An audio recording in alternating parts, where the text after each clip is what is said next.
മുണ്ടശ്ശേരി മാഷിൻ്റെ ഭാഷയിൽ പറഞ്ഞാൽ നക്ഷത്രങ്ങളുടെ പ്രേമഭാജനമായ, വയലോപ്പള്ളിയുടെ ഭാഷയിൽ പറഞ്ഞാൽ മംഗളദായകമാം ഇടപ്പള്ളിയിലെ ഗാനഗന്ധർവനായ ചങ്ങമ്പുഴ കൃഷ്ണപിള്ള ഇഹലോകവാസം വെടിയുമ്പോൾ കേവലം 36 വയസ്സ് മാത്രമായിരുന്നു അദ്ദേഹത്തിൻ്റെ പ്രായം.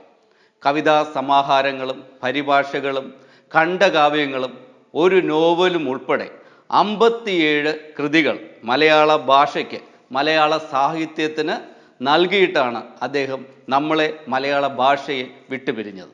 കേവലം 36-ാം വയസ്സിൽ ചങ്ങമ്പുഴ അന്തരിക്കാനുള്ള കാരണം വാതരോഗവും ക്ഷയരോഗവുമായിരുന്നു എന്ന് നമുക്കെല്ലാവർക്കും അറിയാം. അദ്ദേഹത്തിൻ്റെ ജീവിതചര്യകളും അദ്ദേഹം ജീവിതത്തിൽ കാട്ടിക്കൂട്ടിയ അദ്ദേഹത്തിൻ്റെ പ്രവർത്തികളുമൊക്കെയാണ് അദ്ദേഹത്തിൻ്റെ ജീവിതം ഇത്രയും പെട്ടെന്ന് അവസാനിപ്പിച്ച് കളഞ്ഞത് എന്നുള്ളതാണ് സത്യസന്ധമായിട്ടുള്ള ഒരു കാര്യം. അദ്ദേഹം ചങ്ങമ്പുഴ തറവാട്ടിലെ, വളരെ പ്രശസ്തമായ ഇടപ്പള്ളിയിലെ ചങ്ങമ്പുഴ തറവാട്ടിലാണ് അദ്ദേഹം ജനിച്ചത്. ഒരുപാട് സമ്പത്തുണ്ടായിരുന്ന വളരെ പ്രശസ്തമായൊരു തറവാടായിരുന്നു അത്. ആ തറവാട്ടിലെ കാരണവന്മാരെല്ലാം ചേർന്നിട്ട് ആ തറവാട് മുടിച്ച് നശിപ്പിച്ച് അവസാന ഘട്ടത്തിൽ എത്തി നിൽക്കുന്ന സമയത്താണ് ചങ്ങമ്പുഴയുടെ ജനനം.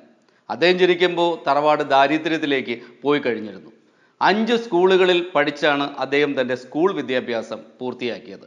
സ്കൂൾ വിദ്യാഭ്യാസ കാലഘട്ടത്തെ അദ്ദേഹത്തിൻ്റെ ഏറ്റവും അടുത്ത ചങ്ങാതിയായിരുന്നത് ഇടപ്പള്ളി രാഘവൻ പിള്ളയായിരുന്നു. ഇടപ്പള്ളി രാഘവൻ പിള്ളയുമായിട്ടുണ്ടായിരുന്ന സൗഹൃദവും അവർ തമ്മിലുണ്ടായിരുന്ന സ്നേഹവും അദ്ദേഹത്തിൻ്റെ ആത്മഹത്യയുമൊക്കെ ചങ്ങമ്പുഴയെ ഒരുപാട് വിഷമിപ്പിച്ചിരുന്നു എന്നുള്ളതാണ് സത്യം.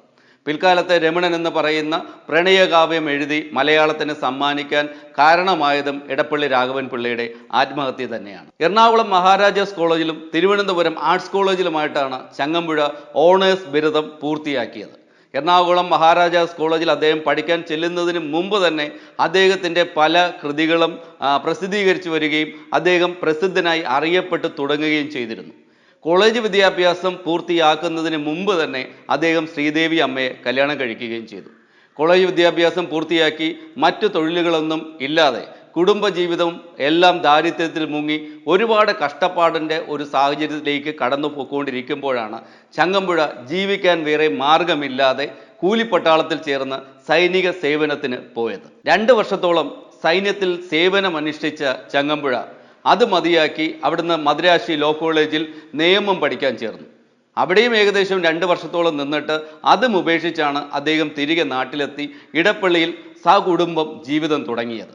സൈനിക സേവന കാലഘട്ടത്തിനും മദ്രാശിയിലെ നിയമ പഠന കാലഘട്ടത്തിനും ഇടയിലാണ് ചങ്ങമ്പുഴ അദ്ദേഹത്തിൻ്റെ പ്രശസ്തമായ കൃതികളെല്ലാം തന്നെ എഴുതി പൂർത്തിയാക്കിയത്. ഇടപ്പള്ളിയിലെ ജീവിതകാലം അദ്ദേഹം ശരിക്കും ആസ്വദിക്കുകയായിരുന്നു എന്ന് തന്നെ പറയണം. അദ്ദേഹത്തിൻ്റെ കഥകളിലെ, കവിതകളിലെ പ്രണയ ഭാവങ്ങളെല്ലാം തന്നെ സ്വന്തം ജീവിതത്തിൽ എടുത്തണിഞ്ഞ് ജീവിതം ആഘോഷിച്ച് തീർത്ത ഒരു മനുഷ്യൻ കൂടിയാണ് ചങ്ങമ്പുഴ.